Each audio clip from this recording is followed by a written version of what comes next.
everyone. My name is Ari, and welcome to Made of Mettle, a motivational podcast where we tell stories about regular people overcoming insurmountable odds. So thank you so much, everyone, for joining me for the final part in the Abraham Lincoln series. I'm really excited to conclude this series as we get into one of my favorite tumultuous historical time periods in American history that led to a major political and societal upheaval. I love a good revolution. Me personally, just on a side note, I love reading the narratives that have emerged from this point in history from the soldiers' perspectives. And I definitely enjoyed studying it from the vantage point of the captain of the ship, President Lincoln. So where we left off in the previous episode, Abraham had just been elected president of the United States during quite a volatile time for the country. Right before his inauguration, several states had seceded from the Union, bringing about one of Abraham's worst predictions, a nation divided and on the brink of a civil war. So just to kind of give you guys an idea of seceded, it just essentially means that these states chose to leave the country as a whole and form their own territory, which essentially the South left the United States and formed their own territory called the Confederacy. The South, in particular, were beginning to stir up significant unrest that would spill over and spark the dawning of a new era in the United States of America. I know it sounds like an action movie, but this is history, y'all. It is so interesting, so real, and there's so much for us to learn from it. So let's get right into it. As Abraham prepared for his transition into his presidency, he'd received word that a conflict was beginning to materialize at a U.S. fort in South Carolina between the Union and the new Confederate soldiers.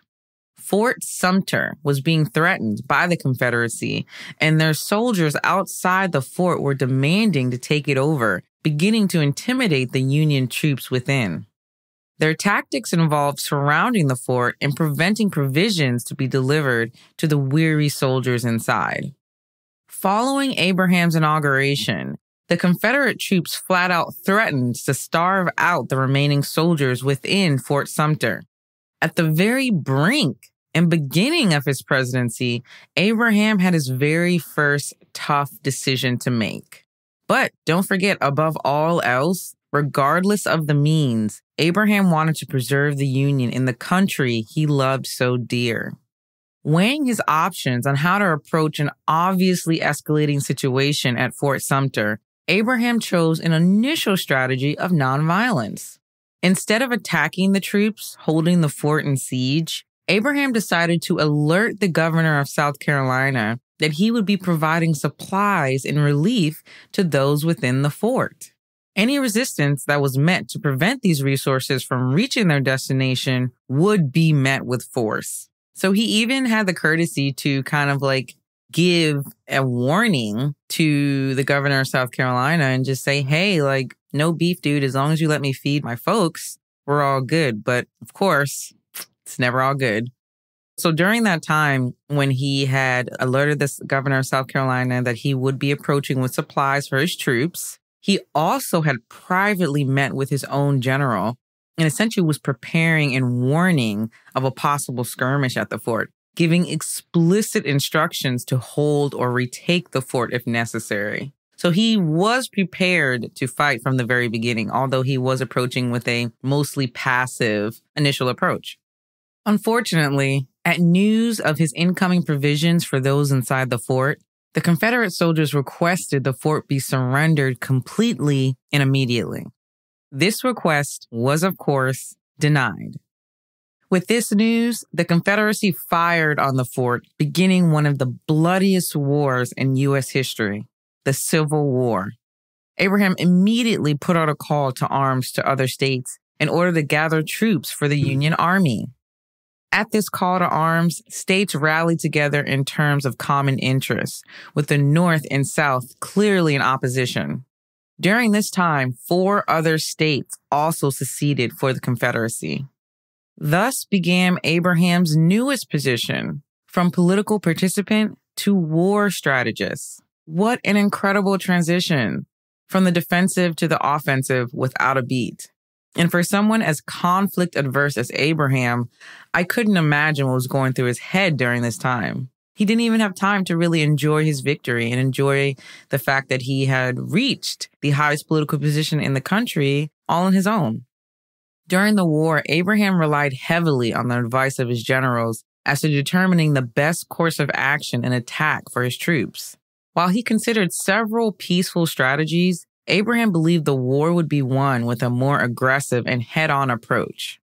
At his command, Abraham directed his forces to attack multiple points of interest for the South, aiming to overwhelm their forces with simultaneous attacks in sheer numbers. This was a great strategy that required a great deal of coordination and planning amongst the troops that just was not available at the time. These were not specially trained military troops that were fighting. They were simple countrymen who took up arms to fight their brothers in some circumstances. Abraham had appointed several generals to command his army, cycling through while trying to find the right partner for the position. Each one had their own issues, which made it difficult to work with, or had too much of an imposing work ethic to Abraham's. With so much transition within leadership, the Union Army suffered from instability for the first 2 years of the war. Finally, after much trial and error with other generals, Abraham found the great Ulysses S. Grant, a general with an admirable history of successful campaigns, who fit all the characteristics he was searching for in a commander of the Union Army. After several negative experiences, Abraham was ecstatic that he'd found and brought together a successful and trustworthy war cabinet. Soon after, Abraham had created a stable and skilled group of commanders to manage the important aspects of the war, from the troops to strategy to resources. I wanted to highlight that although Abraham himself didn't have the experience necessary to command an army, he still had the wherewithal to understand the importance of hiring and consulting with experts. Not many individuals have the self-awareness and insight to say, "This is not my strength." Abraham was humble enough to admit where he was lacking and mature enough to seek out help when he needed it, which is quite commendable. While many were using the war for their own political pursuits, Abraham's only concern, as it was from the very beginning, was bringing the country back together. With this vision, Abraham was able to take a more collaborative approach to winning the war using his top advisors. Abraham even described his approach as mostly reactionary, as he had no set plan of attack on how to manage his forces. As such, he was making decisions and giving commands based solely on his advisors and personal experiences up to that point. It was also during the war that Abraham would make one of his most iconic and memorable political decisions, the creation of the Emancipation Proclamation. Going back to Abraham's earlier sentiments about slavery, he had initially opposed it for its deep economic issues for the country. This opinion then evolved into his more well-known beliefs in personal freedoms and the morality of slavery being inherently wrong. Abraham wanted to balance the eradication of slavery with the preservation of the Union. Ultimately, this was his main goal and something that he was willing to compromise over if it meant the end of the war. In 1862, Abraham was quoted when asked by a reporter as to why he wasn't fully supporting emergent anti-slavery laws. Abraham said, "My paramount object in this struggle is to save the Union, and it is not neither to save or to destroy slavery. If I could save the Union without freeing any slave, I would do it. And if I could save it by freeing all the slaves, I would do it. And if I could save it by freeing some and leaving others alone, I would also do that." During the Civil War, there existed border states in the Union that were practicing slavery. Abraham was concerned that if he were to enforce or support anti-slavery legislature, he would lose the much-needed military support of these border Union states. On January 1st, 1863, the Emancipation Proclamation was issued with several caveats and exclusions for those Union slaveholding states. While few slaves were actually freed under the Emancipation Proclamation, it was the beginning of a wave of federally mandated freedoms that would be finally granted to enslaved people throughout the country. Abraham foresaw the impending change towards a nationwide distancing from slavery for the United States, outside of the areas that relied on it heavily for commerce, which were mostly based in the South. It was on this platform of anti-slavery, which was unlike any stance he'd taken before, that Abraham would be reelected during the war. Funny enough, even Abraham questioned the validity of the laws he was enacting during the war. Following the Emancipation Proclamation, Abraham advocated for the 13th Amendment, which further granted additional freedoms to enslaved people throughout the country instead of just in the Confederacy. The 13th Amendment reads as follows: "Neither slavery nor involuntary servitude, except as a punishment for crime whereof the parties shall have been duly convicted, shall exist within the United States, or any place subject to their jurisdiction." This amendment officially made slavery illegal in the United States. It was on this tide of radical change that Abraham would be touted as a revolutionary for the country. The Civil War was still going on strong, but Abraham was garnering much-needed support from his followers. All throughout the war, Abraham was not exempt from the regular responsibilities of politics. He had to maintain party relations within his own party while managing his opposition's party's activities. While there are many points to be rectified with the war, Abraham made it clear that he would consider any peace arrangement that included the reunion of the country and the eradication of slavery in the South. Abraham's advisors encouraged him to consider any offer for peace. But after fighting for 4 long years, the Confederacy foresaw their defeat and met with Abraham to discuss terms of ending the war. Abraham made it clear that he would be open to any plans as long as the seceded states rejoined the Union. 2 groups had emerged during the war that called themselves the Radicals and the Conservatives.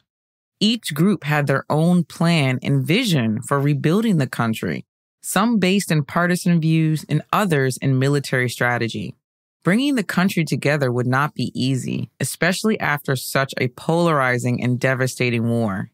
There were talks of seizing property from slave owners and giving it to the formerly enslaved, as well as military occupation of the South.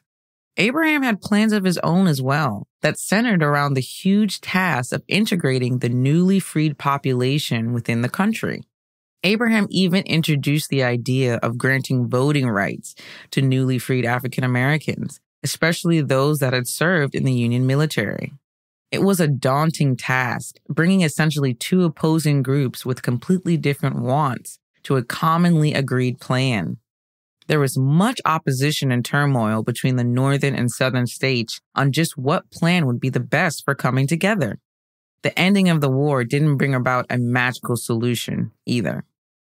Just a few days after the official end of the Civil War, Abraham decided to attend a production at Ford's Theater in Washington, D.C. If you recall, Abraham was always a fan of the arts and the theater. As Abraham watched the play, he was assassinated by a Southern extremist named John Wilkes Booth, who was a strong supporter of slavery in the Confederacy, on April 15, 1865. What is the most unfortunate about this story is that Abraham didn't live to see his true dream of bringing the country together successfully. Though, without a doubt, it would not have happened without his incredible bravery and vision for the country's future. As a person, Abraham was described as good-natured, down-to-earth, and a spokesman for the common man. As a leader, Abraham was described as steadfast, dedicated to his country, and to the task at hand, whatever that may be. The farm boy, with no education, would grow up to become one of the most respected and revered men in the history of his country. Without personally knowing Abraham, it is obvious that above all else, his ideology was one of honesty and virtue. Abraham was even willing to compromise on certain aspects of his views in order to maintain the integrity of the country as a whole. That requires a strength and a belief in what you know in your heart to be right that is unmatched. During his time period, Abraham was compared to another who was also adored and admired, President George Washington. Abraham Lincoln is legendary for upholding his beliefs in the face of overwhelming pressure and opposition, simply unyielding to anything that threatened his country, even its own people. When Abraham was assassinated, newspapers around the world reported on the loss of an individual of supreme moral principle. Honest Abe was just that, and he didn't need to be anything more, because it was just simple, honest Abe who changed the course of the country forever. You can check us out at madeofmetalpodcast.com. You can also follow us on Instagram or Facebook, Made of Metal Podcast, all together, and that's Made of Metal, Mettle. If you love the show and you'd like to support my passion for sharing these stories with you, you can support me on buymeacoffee.com. That's Made of Metal. We also have a membership program with monthly perks. You can also follow, subscribe, and review the show wherever you listen to your podcast. As always, my loves, thank you so much for listening. I so appreciate it. I love the feedback. I hope you guys are having an amazing summer and bloom where you are planted.